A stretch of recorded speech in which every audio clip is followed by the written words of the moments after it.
엄마 국어입니다. 10분. 이번 거는 10분이 조금 넘을 수 있을 것 같네. 150쪽이면은 이게 이 책이 307쪽이야. 절반 왔어, 절반.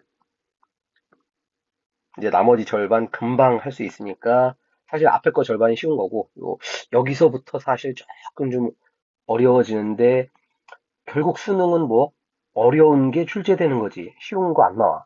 결국 요 150쪽 뒷부분을 자기가 얼마나 소화를 할 수 있느냐 여기에 따라서 여러분 점수가 달라지는 거니까 작년 수능부터 얘기했지만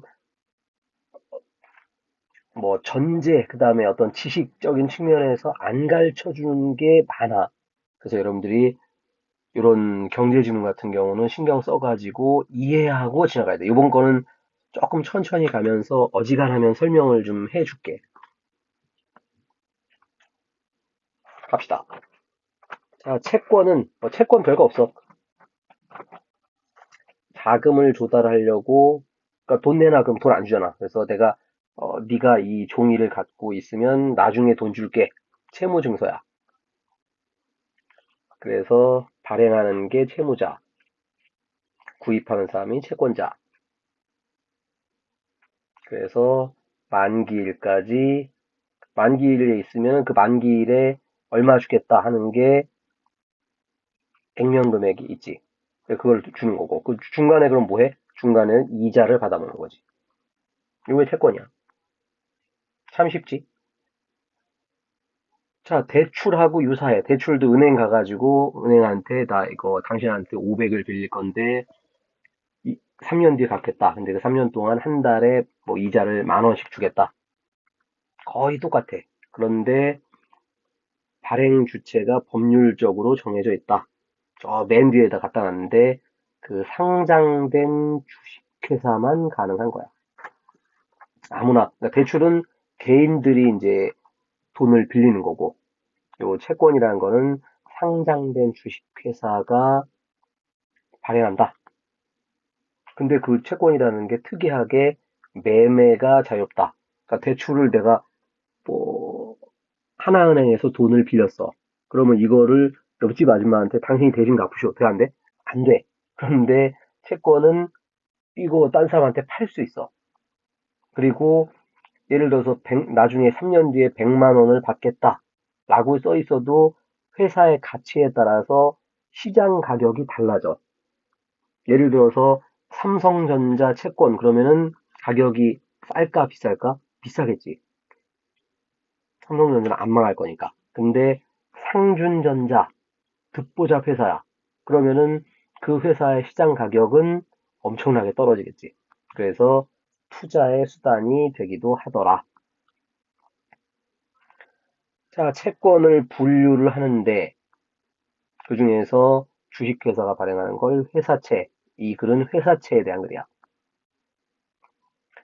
자, 회사채, 자, 두 가지를 발행할 수 있는데 하나는 주식, 여러분들 알지? 주식회사니까 주식. 자, 주식을 가지고 운영자금을 모으는 건 참 좋아. 그런데 주주의 경영권이 주식회사는 주식을 많이 갖고 있는 놈이 왕이 되는 거야. 그럼 당연히 처음에 회사 만든 놈이 주식을 100% 갖고 있겠지. 근데 돈이 없으니까 주식을 딴 놈한테 파는 거잖아. 근데 그 사람이 주식을 51%를 갖고 있고 원래 만든 사람이 49%를 갖고 있어. 그럼 어떻게 되는 거야? 그러면은 경영권이 넘어가는 거라고. 그리고 실적을 쌓으면은 배당금을 줘야 돼요. 1년에 한 번. 원래는 이렇게 돼 있어. 배당금을 줘야 돼. 배당금을 안 줘. 그러면 어떻게? 그러면 대표에서 잘라버리는 거지. 뭔가 주식은 살짝 위험해. 자, 그런데 회사채는 경영권하고도 상관이 없고, 배당도 상관이 없고, 장기적으로 이거는 몇 년 뒤에 얼마 주겠다 하는 거니까. 대규모의 자금을 조달한다. 회사채가 좋은 거네. 또한 회사채는 이런 게 다 확정이 돼 있어. 그러니까 자금 운용. 그러니까 돈이 있으면은 예를 들어서 반도체 공장을 만든다. 공장 뭐 열흘 만에 만드나? 공장 만드는 것만 5년 걸려요. 그리고 5년 동안 자기가 돈을 어디선가 빌려다가 땅도 파고 뭐 기계도 갖다 놓고 해야 되는데 주식을 발행해버리면은 그 사람들이 얼마든지 장난을 칠 수 있다고. 그런데 채권은 뭐 10년 뒤에 얼마 주겠다. 자금 운용이라는 거를 할 수 있더라. 그리고 당연히 채권 갖고 있는 사람은 이자를, 아까 이자 받는다 했지? 그리고 얼마 받겠다. 그러니까 주식 같은 경우는, 주식 가격이 뭐, 예를 들어서 100만 원이었는데 1000원이 될 수도 있지. 그럼 망하는 거야. 근데 채권이라는 거는 그 회사가 100% 망하기 전까지는 원금을 받을 수가 있지. 위험이 상대적으로 작다. 그럼 이제 회사 입장에서는 우리 회사채 발행하니까 들어오쇼. 유도할 수 있더라. 최대한 설명을 좀 풀어서 하고 있어. 자, 한편 이자 이외에도 다른 권리를 추가적으로 보장해서, 그러니까 이자만 주면은 사람들이 잘 안 사. 오케이, 다른 옵션을 줄 테니까 좀 들어와. 그거를 신종사채라고 하더라. 그거는 세 가지가 있는데, 첫 번째가 전환사채. 그냥 채권이 아니라 주식을 새로 발행해가지고 이 채권을 갖고 있으면은 주식으로 바꿀 수 있는 권리를 주겠다. 그럼 땡큐지. 그 채권은 당연히 채권에 앉아서 나중에 돈 받을 수 있는 거고. 그 다음에 자기는 새로 주식을 받았는데 주가가 2배 올랐어. 그러면은 거기에 따른 이득이 무려 2가지가 되는 게 전환사채다. 아주 매력적인 투자 대상이다. 자, 이제 산수 문제하고 연결되는 거. 자, 액면 금액이 1000원이고 전환 가격이 500원을 20개를 갖고 있어. 그러면은 전환권이라는 걸 행사한다. 그러면은 원래 20개 가지고 가격이 따블이니까 40주의 주식을 받을 수 있더라. 그래서 주식 가격이 전환 가격보다 높을 때 행사하면 그러면은 요거를 팔아가지고 이익을 얻을 수 있다. 당연히 사람들이 사고 싶은 건 주식 가격이 올랐으니까. 그럼 당연히 우리 수능에서는 뭘 원한다 했지? 아이고, 요거 반대되는 거.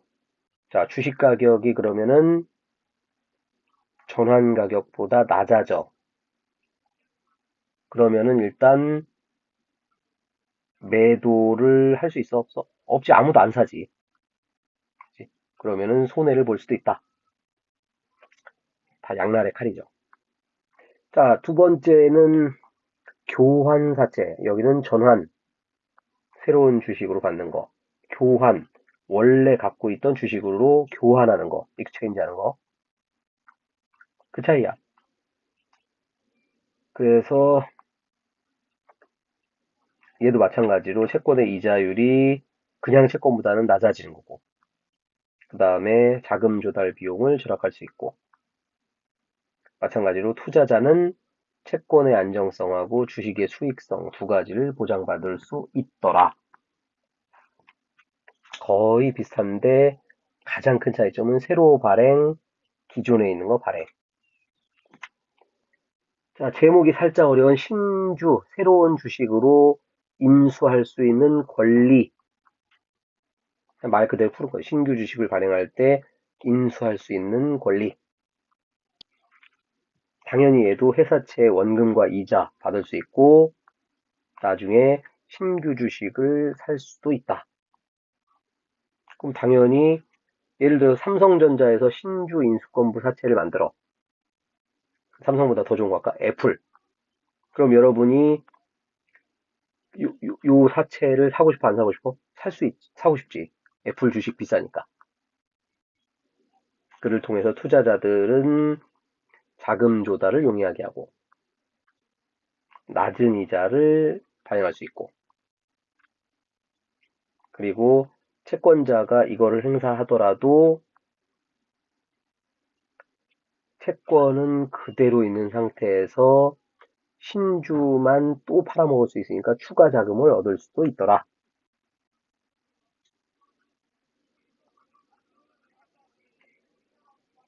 주식을 주는 게 아니야. 주식을 살 수 있는 권리를 주는 거야. 그러니까 나중에 새로운 주식으로 살려면은 다시 돈을 또 내야 돼. 물론 이제 그 돈은 이 주식은 얼마에 하겠다. 이런 식으로 가격은 정해져 있지. 자, 그럼 채권자는 그러면 어떤 이득이 있냐? 당연히 이자 받아 먹을 수 있고, 신주 인수권 행사에서 애플 주주가 돼. 대박이겠지? 애플 주주가 되면은 배당 소득도 먹고, 주가 상승 올라가면은 이득도 먹고, 여러 가지 개이득이 된다. 자, 한편 이 사채를 갖고 있으면은 권리를 행사할 수 있는데, 당연한 거고. 여기는 분리형과 비분리형이 있다. 자, 분리형은, 그러니까 권리하고 신주 인수권이라는 이 권리를 분리해버려. 그러니까 이거를 또 따로 팔아먹을 수 있어. 여러모로 좋은 거지. 그렇게 되면은 채권자가 채권을 갖고 있더라도 권리만 따로 팔아먹은 거니까 제3자가 주식을 인수할 수 있더라. 자, 뒤에다가 EBS 정리 잘 해놨으니까 그놈 보면서 다시 한번 정리합시다. 자, 회사채 별거 아니고 거액의 자금을 장기간 사용할 수 있는 좋은 거다. 쭉 읽으면 되고. 자, 아까 전환사채, 교환사채.